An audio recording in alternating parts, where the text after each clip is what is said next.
If you want to remove parental controls from Epic Games and specifically turn off purchase pin restrictions, this video will walk you through the process step by step. This is a quick and easy fix if you're managing your own account and want to update your settings without confusion.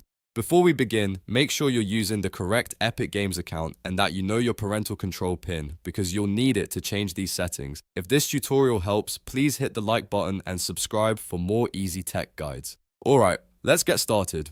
First, open your browser and go to the Epic Games website.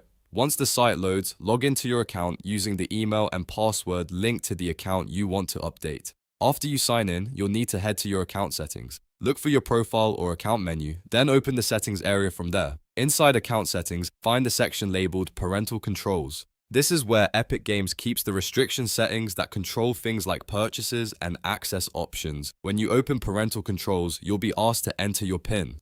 Go ahead and type in your parental control PIN carefully. If the PIN is correct, you'll gain access to the settings page and can make the changes you need. Now look for the option that says always require a PIN for purchases. This setting is what forces Epic Games to ask for a PIN every time a purchase is made. If you want to remove that restriction, simply turn this option off.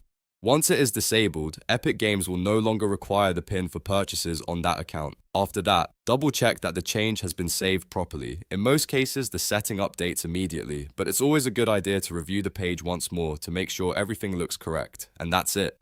You've now removed that parental control purchase restriction from Epic Games. If your goal was to make account access easier and remove the extra PIN prompt, this should do the trick. Just remember to keep your account secure and only make changes you're authorized to make. If you found this guide useful, make sure to give the video a thumbs up and subscribe so you don't miss the next tutorial.